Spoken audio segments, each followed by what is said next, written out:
আমি আরশিয়া রানী বলছি। আজকে তোমাদের আরও একটি মা এবং ছেলের গল্প বলবো। গল্পটি শেষ পর্যন্ত শুনলে তোমাদের ওটা গরম হয়ে যাবে।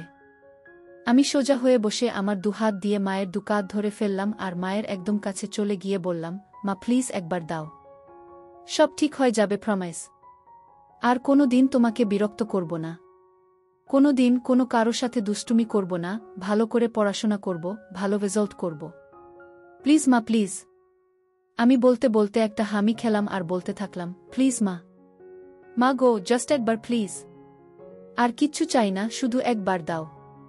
আমি অভ্রনীল, পুরো নাম অভ্রনীল ঘোষ চৌধুরী। মা ভালোবেসে রুদ্র বলে ডাকে। বয়স 18 বছর, এবং এটা আমার গল্প, বা বলা যেতে পারে আমার এবং আমার মায়ের গল্প।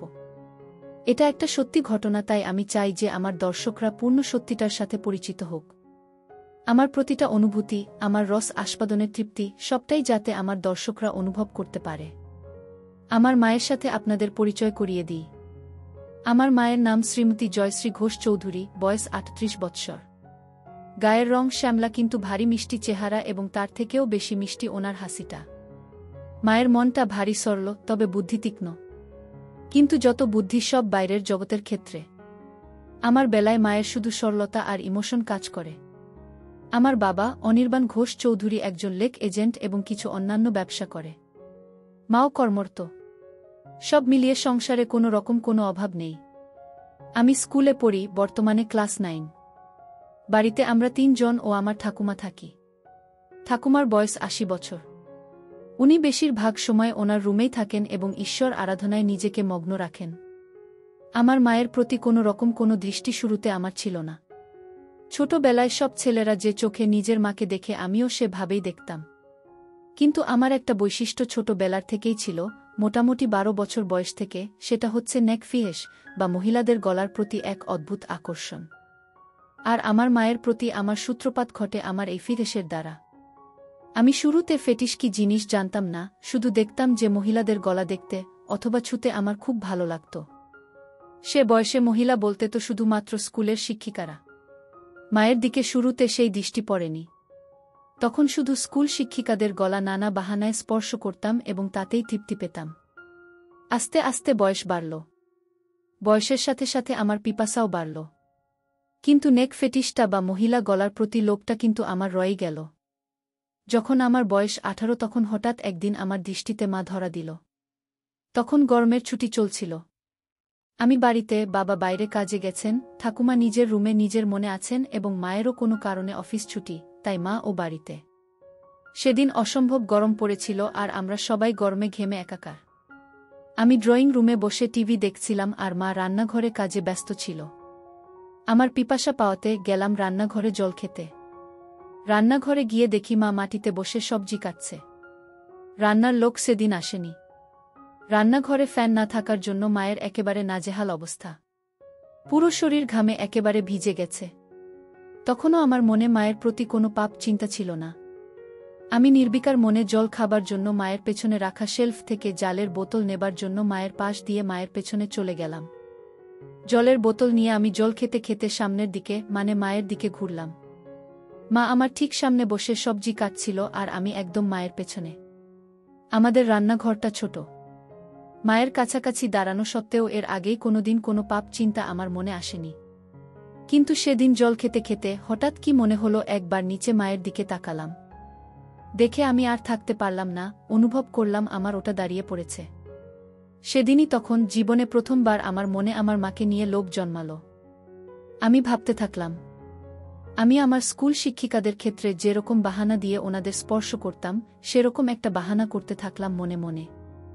এক সময় আমি মাকে বলে উঠলাম, মা, মা বল কি হয়েছে? মা তোমার গলায় কি একটা আছে? মা আমার গলায়? আমার গলায় আবার কি থাকবে? না মা, তোমার গলায় কি একটা লেগে আছে। মা, কই, বলে মা নিজের হাত দিয়ে একটু নিজের গলাটা পরিষ্কার করার চেষ্টা করল। এদিকে আমি তো নিজেকে সামলাতে পারছিলাম না। আমি বললাম, হয়নি মা, এখনো লেগে আছে। মা নিজের ঘামে ভেজা গলা আর ঘাড় হাত দিয়ে মুছতে মুছতে বলল, এখনো আছে? কি লেগে আছে রে? আমি দূর থেকে বুঝতে পারছি না। আমাকে তোমার গলার কাছে গিয়ে দেখতে হবে। মনে হয় পিঁপড়ে বা এমনি নোংরা। আমি তোমার গলার কাছে এসে দেখব মা কি লেগে আছে। মা, আচ্ছা থাক লেগে। আমার গলায় কি লেগে আছে না আছে তোকে দেখতে হবে না। তুই পড়তে বসগে যা। শুধু পড়ায় ফাঁকি দেয়া। সকাল থেকে তো পড়তেই বসলি না। আমার মনটা খারাপ হয়ে গেল। ভাবছিলাম এই সুযোগটা হাতছাড়া হয়ে গেল বুঝি। কিছু একটা করতে হবে। আমি বললাম, হ্যাঁ যাচ্ছি পড়তে, কিন্তু তোমার গলায় ওটা লেগেই থাকবে? দেখতে কেমন একটা লাগছে। মা, কি এমন লেগে আছে রে? কি? এই বলে মা আবার নিজের দুহাত দিয়ে নিজের গলাটা ভালো করে ম্যাসেজ করার মতো ডোলে পরিষ্কার করার চেষ্টা করল। আমি, এখনও লেগে আছে, যায়নি। আসলে তোমার গলাটা ঘামে ভিজে আছে তো তাই বোধহয় যাচ্ছে না। এদিকে আসলে মায়ের গলায় কিছু ছিলই না শুরু থেকে। মা তো আর সেটা জানত না, তাই মা আমার নাটক ও পাপ বুদ্ধিটাও বুঝতে পারছিল না। মা এবার খানিকটা বিরক্ত হয়েই বলল, দাঁড়া তো, আয়নায় গিয়ে দেখি। আমি ভাবলাম, যা সর্বনাশ। আয়নায় দেখলে তো মা বুঝে যাবে যে মায়ের গলাতে কিছু লেগে নেই আর আমার কার্যসিদ্ধি হবে না। সাথে সাথে আমি বলে উঠলাম, মা আমি তোমার গলাটা পরিষ্কার করে দেব। তুমি আবার কেন উঠবে? মা, আচ্ছা ঠিক আছে দে, কিন্তু তাড়াতাড়ি করে পড়তে যা। কোনোরকম কোনো ফাঁকিবাজি না। আমি তো এই কথা শুনে মহা আনন্দে মনে মনে লাফাচ্ছি। আমি মায়ের একেবারে সামনে গিয়ে হাঁটু গেড়ে বসলাম। বললাম, দেখি মা একটু গলাটা উঁচু করো, মানে একটু উপর দিকে তাকাও। মা আমার কথা মতন একটু মাথা উঁচু করল। আমার সামনে আমার মা তার গলাটা সমর্পণ করে দিল, ঠিক যেন একটি হরিণ নিজেকে একটি ক্ষুধার্ত সিংহের সামনে সমর্পণ করে দিচ্ছে। মায়ের গলায় কোনো তিল নেই, তবে দেখলাম মায়ের ডান ঘাড়ে একটা ছোট্ট বাদামি তিল আছে। গলার মাঝখান দিয়ে দুটো রেখা চলে গেছে পাশাপাশি, মানে দুটো গলার ভাঁজ আর কি। আমি কাপা কাপা হাতে মায়ের গলা স্পর্শ করলাম। প্রথমে আস্তে করে। ছুতেই অনুভব হলো যে মায়ের গলাটা কি নরম ও চামড়াটা কি মসৃণ। আমি আর থাকতে পারলাম না, আমার পুরো ডান হাত দিয়ে মায়ের গলাতে বোলাতে লাগলাম। এই সব কিছু কয়েক মিনিটের মধ্যে ঘটে গেল। মা বলল, কি রে হয়েছে? আমি, মা আরেকটু মাথাটা উঁচু করো, তোমার গলার ভাঁজে আটকে গেছে। গলাটা পুরো স্ট্রেচ না হলে পরিষ্কার হচ্ছে না। এই শুনে মা নিজের মাথাটাকে আরও পেছন দিকে করার চেষ্টা করল। আমি মায়ের থুতনি ধরে আরেকটু উপর দিকে করে দিলাম, যাতে মায়ের গলাটা পুরোপুরি আমার সামনে মেলা থাকে। আমি তাকিয়ে একবার দেখে নিলাম যে মায়ের দৃষ্টি ওপরে ছাদের দিকে, মানে আমি সামনে। মায়ের গলা নিয়ে কি করছি মা দেখতে পারবে না। আমি বললাম, মা আমি একটু তোমার গলার কাছে এসে ফু দিচ্ছি, যাতে তাড়াতাড়ি পরিষ্কার হয়ে যায়, ঠিক আছে? মা, আচ্ছা ঠিক আছে, যা করার তাড়াতাড়ি কর। আমার অনেক কাজ পড়ে আছে। আমি, হ্যাঁ মা বলে একেবারে মায়ের গলার কাছে নিজের ঠোঁট নিয়ে গেলাম আর মৃদু ফু দিতে থাকলাম মায়ের সারা গলায়। একসময় থাকতে না পেরে মায়ের গলার একদম মাঝখানে একটা হালকা হামি দিয়ে ফেললাম। তারপর ভয় ভয় মায়ের দিকে তাকিয়ে দেখলাম একবার যে মা কিছু টের পেল কিনা। মা আমি কি করছি দেখতে না পেলেও আমার স্পর্শ তো অনুভব করতেই পারছিল। আমার ভয় হচ্ছিল যে মা নিজের গলায় আমার স্পর্শ অনুভব করে ফেলল কিনা, আমার হাতের স্পর্শ আর ঠোঁটের স্পর্শের মধ্যে তফাৎ ধরে ফেলল কিনা। কিন্তু দেখলাম যে না, মা কিছু বুঝতে পারেনি। আমারও সাহস বেড়ে গেল। মা হঠাৎ নিজের দুহাত দিয়ে আমাকে এক ঝাটকা দিয়ে দূরে ফেলে দিল। হঠাৎ ধাক্কা খেয়ে আমি পেছনে হেলে বসে পড়লাম ও নিজের সম্বিত ফিরে পেলাম। মায়ের দিকে তাকিয়ে দেখি মা গম্ভীর হয়ে নিজের আঁচল ঠিক করছে আর এক হাতে সবজি তুলছে। মা সঙ্গে সঙ্গে একটা হাত দিয়ে নিজের আঁচল নিয়ে নিজের গলাকে ভালো করে মুছে নিল। আমি খানিকটা ভয় পেয়ে বললাম, মা কি হলো? মা, কি হবে আবার? তুই পড়তে যা। আমি, না মানে তোমার গলা পরিষ্কার করছিলাম, তুমি হঠাৎ ধাক্কা দিলে। মা বড় বড় চোখে আমার দিকে তাকিয়ে একটু গম্ভীর হয়ে বলল, তোর পড়ায় ফাঁকি দেয়ার বাহানা কি আমি বুঝি না মনে করেছিস? সকাল থেকে এক লাইনও পারিসনি। যা পড়তে বস। আমি, কিন্তু তোমার গলাতে তো এখনো একটু লেগে আছে।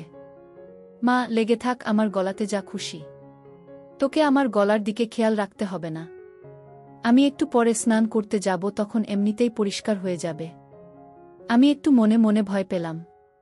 তাহলে কি মা বুঝে গেল আমার মনের পাপ? এই ভাবতে ভাবতে আমি আস্তে আস্তে মুখ নিচু করে চলে যেতে লাগলাম। তক্ষুনি মা আমার পেছন থেকে মিষ্টি গলায় বলে উঠল, কষ্ট পাস নে বাবা, আমি তো তোর ভালো জন্যই বলি। আমি বুঝি তোর বয়সে পড়তে ইচ্ছে না হওয়াটাই স্বাভাবিক, মন শুধু ফাঁকি দিতে চায়। কিন্তু বাবা, পড়াশোনা না করলে তো ভবিষ্যৎ অন্ধকার।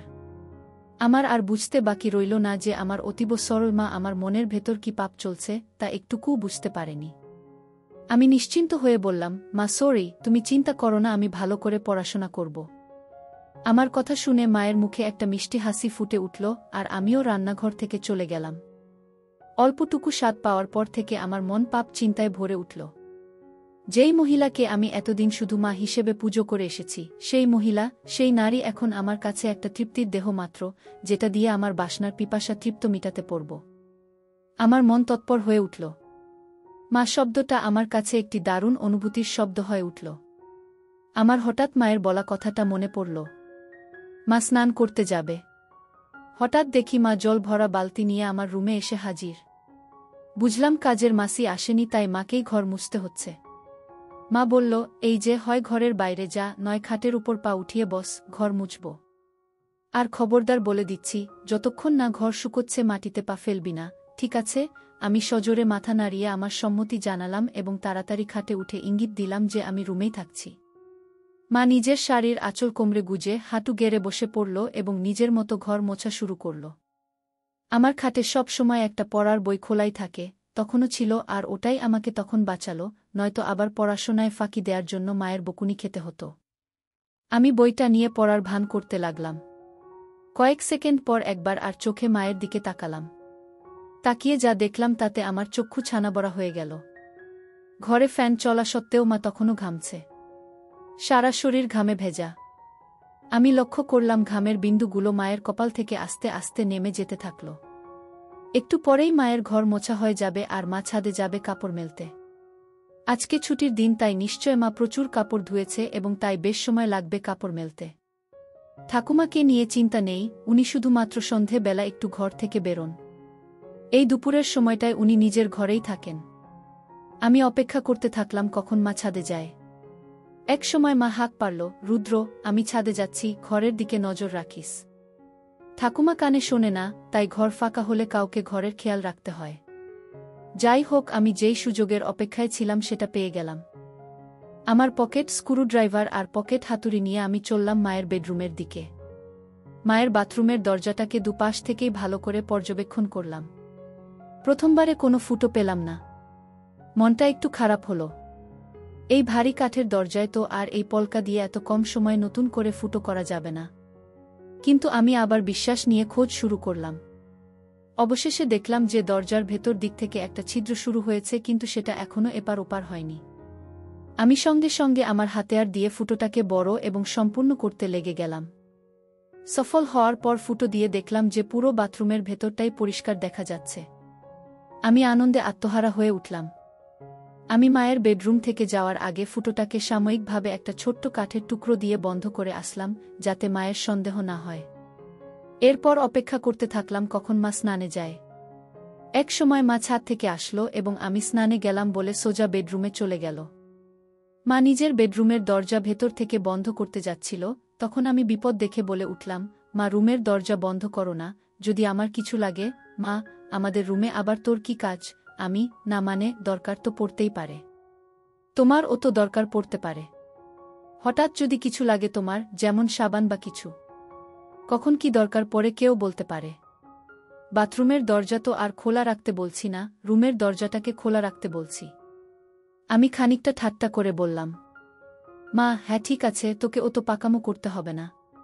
খোলা রাখছি রুম। বাড়ির দিকে খেয়াল রাখিস। আমি গেলাম স্নানে। আচ্ছা মা। মা বাথরুমে ঢোকার 2 সেকেন্ডের মধ্যে আমি মায়ের রুমে ঢুকে একেবারে বাথরুমের দরজার সামনে চলে গেলাম। স্ক্রু ড্রাইভার দিয়ে খুঁচিয়ে দরজার ফুটোটার থেকে কাঠের টুকরোটা বের করতে আমার বেশি সময় লাগল না। আমার সামনে তখন আমার যত্নে তৈরি করা দরজার বড় ফুটোটা খোলা। আমার মনে হচ্ছিল যেন স্বর্গের জানালা কেউ খুলে দিয়েছে আমার চোখের সামনে। নিজেকে সামলাতে না পেরে আমি আস্তে আস্তে নিজের চোখটা ফুটোর দিকে নিয়ে গেলাম।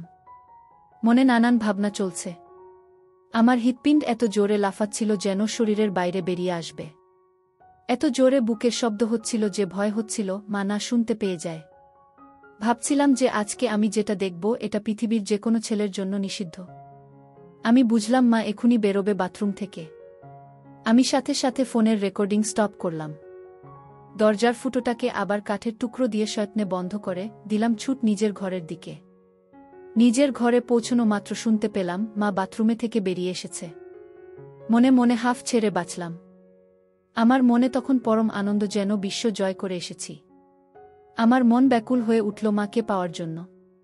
মনে মনে প্ল্যান ভাবতে থাকলাম, কিন্তু কোনো প্ল্যান মাথায় আসছিল না। এদিকে মায়ের অফিস শুরু হয়ে গেল। মাকে একা পাওয়ার সুযোগ হচ্ছিল না। আমার মন তরপাতে থাকল। দিনের পর দিন আমি মন মরা হয়ে যেতে থাকলাম। পড়ায় মন বসছিল না। টিউশন টিচারের কাছ থেকে আমার নামে নালিশও আসে মায়ের কাছে। মা আমাকে নিয়ে একদিন বাবার সাথে সন্ধে বেলা বসে জিজ্ঞেস করে কি হয়েছে আমার, বোঝায় ভালো করে পড়তে। কিন্তু আমি কি আর আসল কারণটা বলতে পারি, তাই চুপ করে বাবা মায়ের কথা শুনি এবং হজম করি। এভাবে বেশ কিছু দিন কেটে যায়, আমার মানসিক ও শারীরিক পরিস্থিতির উন্নতি হয় না। মা বাবাও হাল ছেড়ে দেয়, বোধহয় ভেবেছিল যে স্কুল খুললে রুটিন এ চলা শুরু হবে, তখন সব ঠিক হয়ে যাবে আমার। কিন্তু একমাত্র আমিই জানি আমার কিসে উন্নতি হবে। এভাবে প্রায় এক যায়। আমি আমার 15তম জন্মদিন পার করি। আমি আর নিজেকে শান্ত রাখতে পারতাম না। মাকে ধরার সময় নিয়ন্ত্রণ হারিয়ে মায়ের গলায় কামড়ে দিলাম। অমনি মা আমাকে ঠেলে সরিয়ে দিয়ে বলল, শর্ত রুদ্র, বেয়াদব কথাকার, আজকাল একটু বেশিই গায়ে পড়ছিস। আমার এসব ভালো লাগে না। গরমের মধ্যে গা ঘেঁষাঘেঁষি। আগে তো এরম করতিস না তুই। আমি কি যে বলো মা। কেন, আমি তো তোমাকে আদর করে আগেও ধরতাম। মাসে যাই হোক, হেফতে ওই হিন্দি আর ইংরেজি সিরিয়াল সিনেমা দেখে তোর এইসব ভীমরতি চেপেছে। আমাদের বাঙালিদের মধ্যে ছেলেরা বড় হয়ে গেলে মায়ের থেকে দূরে দূরে থাকে, এরম গা ঘেঁষাঘেঁষি করে না। আর তুই তো একটু বেশিই করিস। ধরার পর কি আমার গলায় ঘাড়ে কামড়ে দিস? এতে পরে আমার ব্যথা করে। দুবার তো দেখেছি কালসিটে পড়ে গেছে। এটা কি তোর নতুন কোনো দুষ্টুমি শুরু হয়েছে, নাকি আমার উপর রাগ করে আমার বকুনির প্রতিশোধ নিস তুই? আমি তো মায়ের কথা শুনে পাথরের মতন দাঁড়িয়ে ভয় পাচ্ছিলাম আর ভাবছিলাম যে মা তবে আমার মায়ের গলায় হামি দেয়া কামড়ানোটা টের পেয়েছে প্রতিবার। আর সেটাই তো স্বাভাবিক। আমিই বোকা, পাপের চোটে গান শূন্যর মতো ওভারকনফিডেন্ট হয়ে যাচ্ছিলাম আস্তে আস্তে। এখন কি হবে? আবার ভাবলাম মা টের পেয়েছে ঠিকই, কিন্তু তার ছেলের আসল মতলবটা এখনো বুঝতে পারেনি। এটা ভাবা মাত্র আমার মনে একটু সাহস আসলো। আমি বললাম, কি যে বলো মা তুমি। এটাতে আমার আবার কি দুষ্টুমি? আমার সব বাঙালি বন্ধুরাও তো তাদের মাকে ভালোবেসে এভাবে ধরে। মা এবার একটু বিরক্ত হয়ে বলল, সে কে কি করছে সেটা আমি জানি না। আমার এটা পছন্দ না, তাই তুই এটা করবি না, ব্যাস। বোঝা গেল। আমি মাথা নেড়ে আমার সম্মতি জানালাম। মা, আর বন্ধুদের থেকে এই সমস্ত বদ অভ্যেস না শিখে ভালো কিছুও তো শিখতে পারিস নাকি? আমি বুঝলাম কথা লাভ নেই। ব্যাপারটা খুব সিরিয়াস দিকে যায়নি, তাই এখানেই ইতি করতে হবে। আমি তাই আবার ঘাড় নিলে বললাম, হ্যাঁ মা, তুমি ঠিকই বলেছ। আমি তোমার কথা মতোই চলব। মা এটা শুনে নিজের রুমে চলে গেল, আর আমিও আমার রুমে হাত দিয়ে কাজ সেরে নিলাম। এর মধ্যে আবার একদিন মা ছুটি পেল এবং বাড়িতেই ছিল। বাবা ভাগ্যবশত কাজে বাইরে। আমার মনের শয়তান জেগে উঠল। মনে মনে ভাবলাম আজকে যে করেই হোক মাকে পেতেই হবে। দুপুরে খাওয়া দাওয়া শেষ করে আমি আমার ঘরে আর মা নিজের ঘরে দুপুরের ঘুম দিতে চলে গেলাম। বিছানায় শুয়ে থাকলাম ঠিকই, কিন্তু ঘুম আর আসছে না। মায়ের ঘরে পৌঁছে আমি আস্তে করে বেডরুমের দরজা ফাঁক করে মায়ের রুমে ঢুকলাম। ঢুকে দেখি মা বিছানার একদম একধারে এসে দরজার দিকে পাশ ফিরে শুয়ে আছে। আমিও এবার নিশ্চিন্ত হয়ে মায়ের পাশে খাটের উপর বসলাম। মা বা দিকে কাত হয়ে শুয়েছিল। আমি এবার সাহস করে মায়ের গলার একদম কাছে চলে গেলাম। কিন্তু বিপদ ঘটল তারপরেই। মায়ের ঘুম সাথে সাথে ভেঙে গেল, আর মা আমাকে ধাক্কা মেরে ফেলে বিছানায় উঠে বসল। মা, কি রে বাবা, তুই কি করছিলিস আমার কাছে এসে? আমি আমতা করতে করতে বললাম, কই মা, কিছু না তো। মা একটু রেগে গিয়ে বলল, কিছু না তো মানে? রুদ্র, দেখ, ভালো চাস তো সত্যি কথা বল। কি করছিলি তুই আমার এত কাছে এসে? আমি কোথায় মা? না না, আমি কোথায় তোমার কাছে ছিলাম? আমি তো তোমার পাশে খাটে বসেছিলাম। আমার আসলে ঘুম আসছিল না, তাই তোমার সাথে গল্প করতে এসেছিলাম। এসে দেখি তুমি ঘুমোচ্ছ, তাই তোমার কাছে বিছানায় সবে একটু বসেছিলাম। ভাবলাম যদি তুমি একটু জেগে থাকো তাহলে আমার সাড়া পেয়ে উঠবে। কিন্তু আমার এত সুন্দর মসৃণ বানানো গল্প মায়ের একটুকুও বিশ্বাস হল না। মা জোরে বলে উঠল, মিথ্যে কথা বলিস না। তোর গরম নিঃশ্বাস আমি আমার ঘাড়ে অনুভব করেছি। বল কি করছিলি তুই? আমি বললাম, মা আমি তোমার কাছে কিছু লুকোবো না। আমি তোমাকে খুব ভালোবাসি, কিন্তু আমি জানি না কেন আমার তোমার প্রতি একটা অদ্ভুত আসক্তি আছে। আমার কথা তখনও শেষও হয়নি, মা আমার গালে সপাটে এক থাপ্পড় মারল। আমি প্রায় মাথা ঘুরে বিছানায় লুটিয়ে পড়লাম। মা, তোর লজ্জা করছে না রুদ্র তোর মাকে এগুলো কথা বলতে? আমি তোর মা। তোকে জন্ম দিয়েছি। মা মানে বুঝিস জানোয়ার। হায় ভগবান, এগুলো কথা তো আমি তোর বাবাকেও বলতে পারবো না। তোর বাবা তো আর তোকে মারতে পারবে না, নিজেই হয়তো মরে যাবে।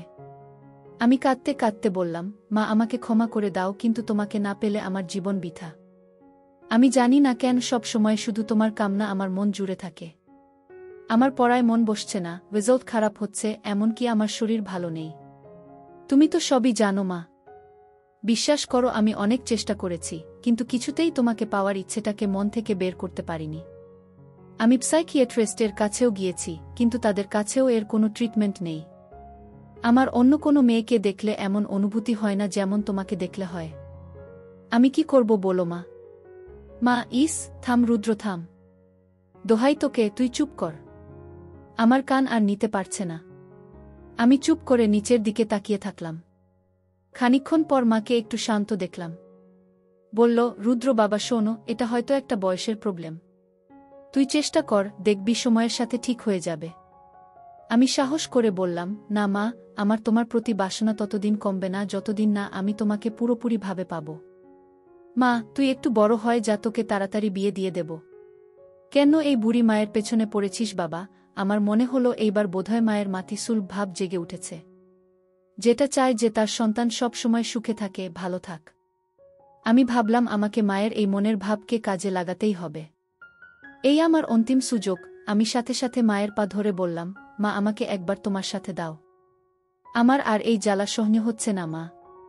মা প্লিজ। মা অল্প অল্প কাঁদতে কাঁদতে বলল, বাবা এ হয় না। আমি তোর জন্মদাত্রী মা। তুই এখন ছোট, তাই তুই কি চাইছিস সেটা বুঝতে পারছিস না। এটা হয় না বাবা, প্লিজ বোঝ। আমি খেয়াল করলাম যে মায়ের মুখে আর রাগের কোনো চিহ্ন নেই। মা পুরো ইমোশনাল হয়ে আছে। আমি মনে মনে ভাবলাম, এখনই খেলতে হবে। আমি সোজা হয়ে বসে আমার দুহাত দিয়ে মায়ের দুকাত ধরে ফেললাম আর মায়ের একদম কাছে চলে গিয়ে বললাম, মা প্লিজ একবার দাও। সব ঠিক হয়ে যাবে, প্রমিস। আর কোনো দিন তোমাকে বিরক্ত করব না। কোনো দিন কোনো কারো সাথে দুষ্টুমি করব না, ভালো করে পড়াশোনা করব, ভালো রেজাল্ট করব। প্লিজ মা প্লিজ। আমি বলতে বলতে একটা হামি খেলাম আর বলতে থাকলাম, প্লিজ মা। মা গো, জাস্ট একবার প্লিজ। আর কিচ্ছু চাই না, শুধু একবার দাও। মা হঠাৎ একটা চিৎকার করে উঠল। আমি ভয় পেয়ে মায়ের মুখ আমার হাত দিয়ে চেপে ধরলাম আর মাকে বিছানায় ফেলে মায়ের উপর চেপে বসলাম। মায়ের বোধহয় দম আটকে যাচ্ছিল, আমাকে ইশারা করে বলল যে হাত সরাতে। আমি আস্তে করে হাত সরালাম। দেখি মা কিছু বলছে না, শুধু চুপ করে ছাদের দিকে তাকিয়ে আছে। আমি মন্ত্রের মতো শুধু বলে যাচ্ছি, মা প্লিজ। এক সময় মা বলে উঠল, রুদ্র তুই কি কোনোভাবেই মানবি না? আমি, না মা। তোমাকে আমার চাই চাই। মা প্লিজ রাজি হয়ে যাও, প্লিজ। বোধহয় মা বুঝতে পেরেছিল যে আমি কিছুতেই মানবার পাত্র নই। মা একটা দীর্ঘশ্বাস ফেলল আর মুখটাকে আমার দিক থেকে সরিয়ে ডান দিকে ঘুরিয়ে বলল, ঠিক আছে। আমি যেন আমার কানকে বিশ্বাস করতে পারছিলাম না। এ যেন স্বপ্ন পূরণ। বুঝলাম যে মা নিজের ছেলের খুশির জন্য নিজেকে সমর্পণ করে দিচ্ছে।